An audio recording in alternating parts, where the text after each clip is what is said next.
My name is Dr. Sean George, and in 2008, I died.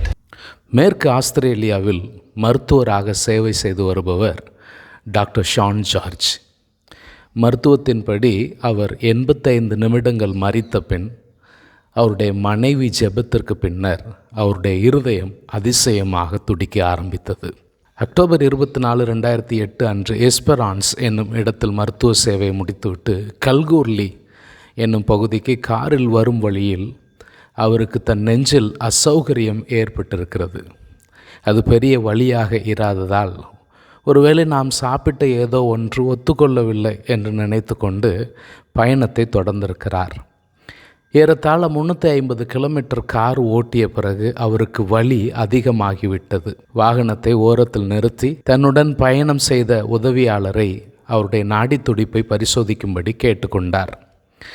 நாடி துடிப்பு இப்போதும் சரியாக இருந்தாலும் அவருடைய வேதனை நிமித்தம் அது செரிமான பிரச்சனையை விட பெரிய பிரச்சனையாக இருக்கும் என்கிற ஒரு ஐயம் அவருக்கு உண்டானது. அவர் தன் மனைவி டாக்டர் ஷெரியை அழைத்து தன் நெஞ்சு வலி குறித்த விவரத்தை தெரிவிக்கிறார். என் இருதயத்தில் வலியை உணர்கிறேன். நான் அவ்வளவு நல்லா இல்லை. நாங்கள் கல்கூர்லிக்கு 80 கிலோமீட்டர் தொலைவில் இருக்கிறோம். கம்பல்டாவுக்கு திரும்ப போகிறேன் என்று அவர் சொல்லுகிறார். அதற்கு அவருடைய மனைவி, உங்களால் கல்கூர்லி வந்துவிட முடியுமா என்று கேட்க அவர் வந்து விடுவேன் என்று சொல்லுகிறார்.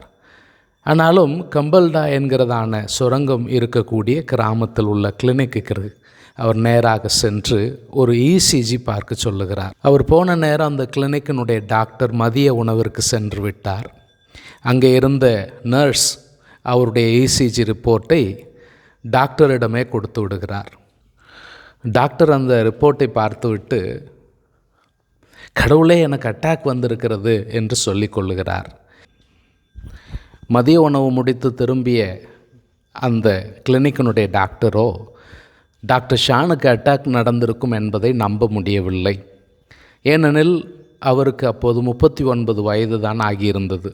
எனவே மறுபடியும் ஒரு இசிஜி எடுக்கலாம் என்று அவர் அறிவுறுத்தவே அதற்கான ஏற்பாடுகள் நடக்கும்போது அவருடைய உடல் பாகங்களில் மாற்றம் ஏற்பட ஆரம்பித்தது. அவர் படுக்கையில் இருக்கும் பொழுது வலி மிகவும் தீவிரம் அடைகிறது. ஹார்ட் மானிட்டரை அவர் பார்க்கிறார். அவருடைய நாடி துடிப்பு அதிகமாக இருக்கிறது. அவருடைய இருதய துடிப்பு அதிகமாக இருக்கிறது. நான் பார்த்த எதுவுமே சரியாக தெரியவில்லை என்று அவர் சொல்லுகிறார். அதுதான் அவர் கடைசியாக பார்த்ததாக அவருக்கு இருந்த நினைவு. அதைத் தொடர்ந்து 11 நிமிடங்களில் ஜார்ஜ் அவருடைய இருதயம் முழுமையாக நின்று போனது. அடுத்த 70 நிமிடங்கள் மருத்துவர்கள் அவருடைய இருதயத்தை உயிர்ப்பிக்க போராடி கொண்டிருந்தனர்.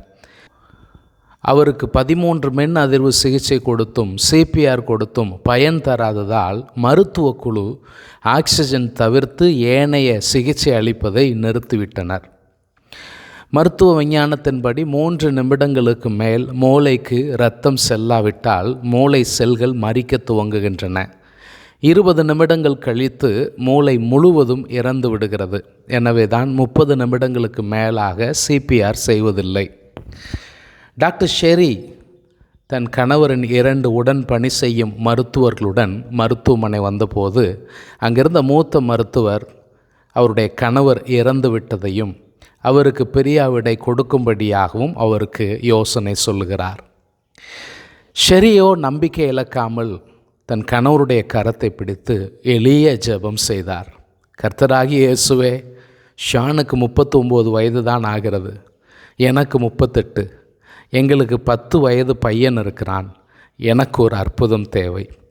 இவ்வாறு அவர் ஜெபித்து கொண்டிருந்த வேளையில் ஜார்ஜின் இருதயம் மறுபடியும் துடிக்க ஆரம்பித்தது. மறுபடியும் மானிட்டர் சத்தத்தை அவர் கேட்டதும் அது மிகப்பெரிய அற்புதம் என்று அவர் தனக்குள் நினைத்து கொண்டேன் என்கிறார். அவருடைய நாடி துடிப்பு வலிமையாக இல்லாததாலும் மேல் சிகிச்சை அவருக்கு தேவைப்பட்டதாலும் அவரை ராயல் பெர்த் மருத்துவமனைக்கு கொண்டு செல்கின்றனர்.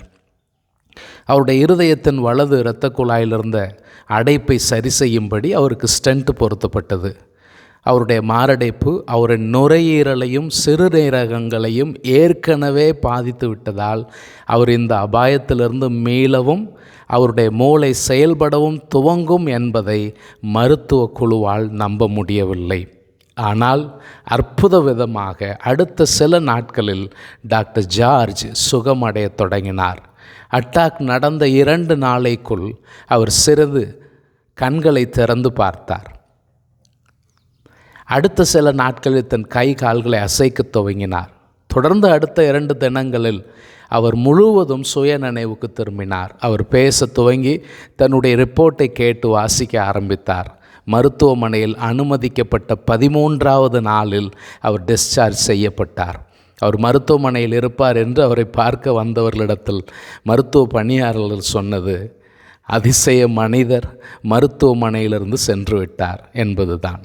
3 மாதங்களில் டாக்டர் ஜார்ஜ் மறுபடியும் முழு நேர மருத்துவ பணிக்கு திரும்புகிறார்.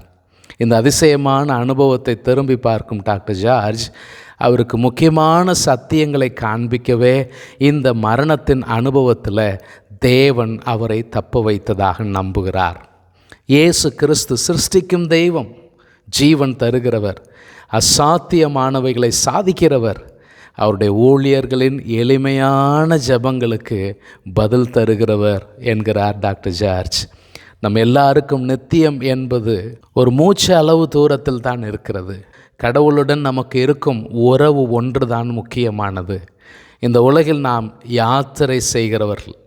நம் வாழ்வு தற்காலிகமானது, நித்தியமே முக்கியம் என்கிறார் டாக்டர் ஜார்ஜ்.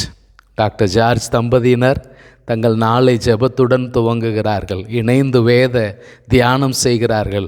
அதுவே அவர்கள் நாளை இனிமையாக்குகிறது, கனி நிறைந்ததாக்குகிறது.